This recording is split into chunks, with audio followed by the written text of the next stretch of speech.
Hi everybody, I'm Kelley Harrell and you're listening to What in the Weird. The weekly rune came out Monday, and for those of you who are subscribed through Patreon, it came out Sunday, ad-free. If you want to show your support for the weekly rune, you can search for it on Patreon, and I thank you so very much for that. I've picked up several supporters through What in the Weird, and you are all rock stars. You can also subscribe to the regular version of the weekly rune through my website, soulintentarts.com, and you are all rock stars too. So what's going on with the runes right now? I'm going to give a little sneak peek into the coming half-month transition, which is from Laguz to Ingwaz. The big deal with that is we're moving closer to midsummer in the north and midwinter in the south, which means the runes will be a little bit different for the southern hemisphere. But these are both significant markers in our timekeeping psyche. So in the north, our progression from Laguz to Ingwaz is setting us up for this progression to be the best that it can be as we get closer to midsummer. And this is what I call the Ingwaz initiation, which will be coming to fruition over the next couple of weeks. So we're in Laguz until the 14th of May, then Ingwaz until May 29th. And I know people pronounce this different ways. Go with it. Go with what you know. Just listen to me and nod. Okay. So Isa, as you recall, is the sacred seed, frozen, gestating. It's the kind of stillness that can't move until certain criteria are met to support good, healthy movement. And Isa, which was in November, marks the beginning of the Ingwaz initiation. So this takes a while. The development of the sacred seed takes a while to accomplish as Isa is in the second et.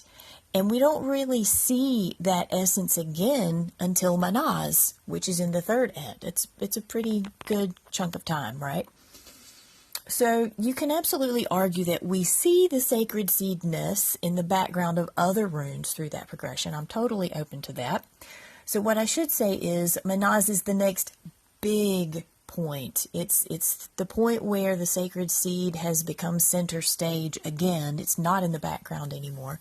Manaz is the next big point that this sacred seed shifts, and that shift entails getting new eyes on the progress of that growth. It's the first point where you realize that stillness is over.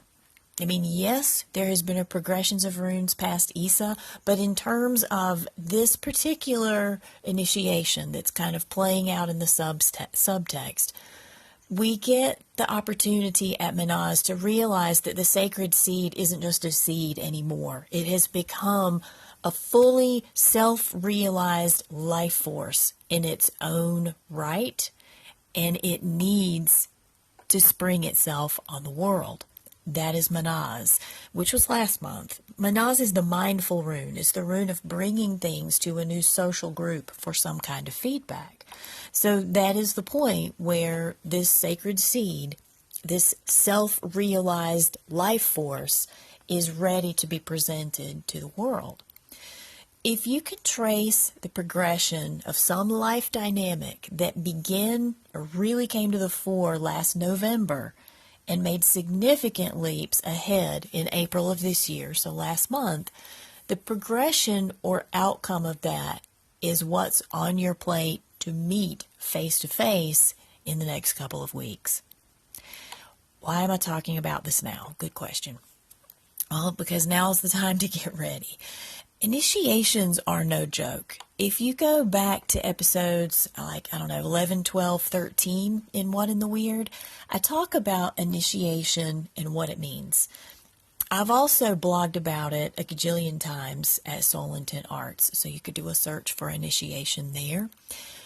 Anyway, for initiations to progress well from a crisis generating change into a fully integrated new way of being and a recreation of a life around you to support that new way, you have to have skills.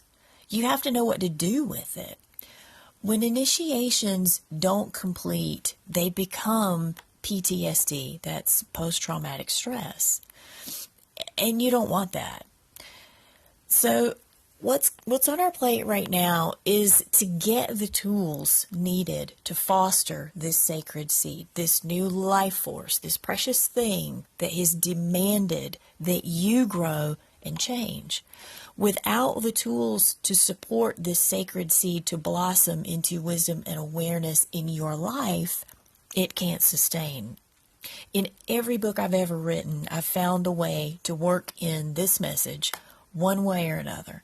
And that is, all the most awesome soul healing in the world will not stick if you don't have healthy, consistent rituals in place to support, sustain, and evolve that healing.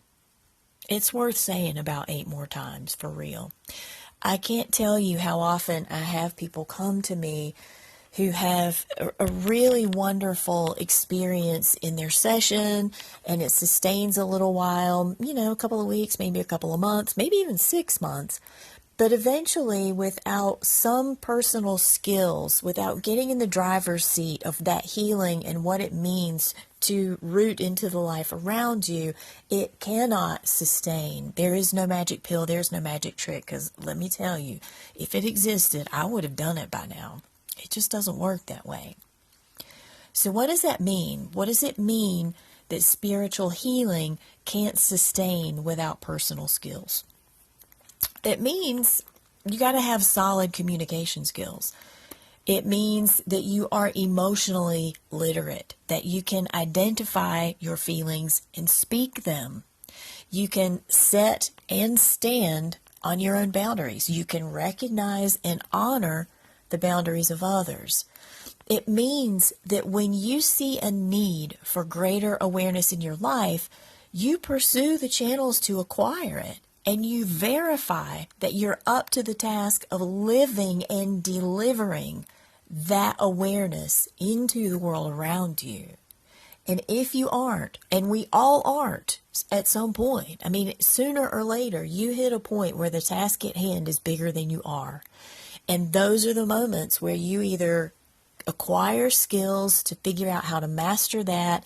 You make some radical life change, which again is, often initiates some kind of change, deeper change in life. You follow through on getting those skills one way or the other. The Ingwaz initiation demands, as with all of the runic cycles, that you be brutally honest with yourself. Take stock of the tools you need to affirm the sacred seed blossoming in your life right now. Do you have what it takes? Do you know where to get what you don't have? And do you know who to talk to figure out where to get those things? Those are the questions that you should be asking yourself right now. And those are the things that you need to be finding resources on the answers. This kind of initiation you don't want to let languish. You don't want, it won't languish, first of all. It won't diminish and go away. It will just kind of erupt slowly in the background. There's wonderful, uplifting things to say, yes? But the memo on this is now is the time. Not everything is going to fall in our laps. And this is one of those times where we have a little bit of a reprieve to say, what do I need? What am I missing that's going to help me pull these pieces together in a way that's cohesive, helps me have the movement that I want, the change that I need, and then I build the life around it to sustain that changed way of being.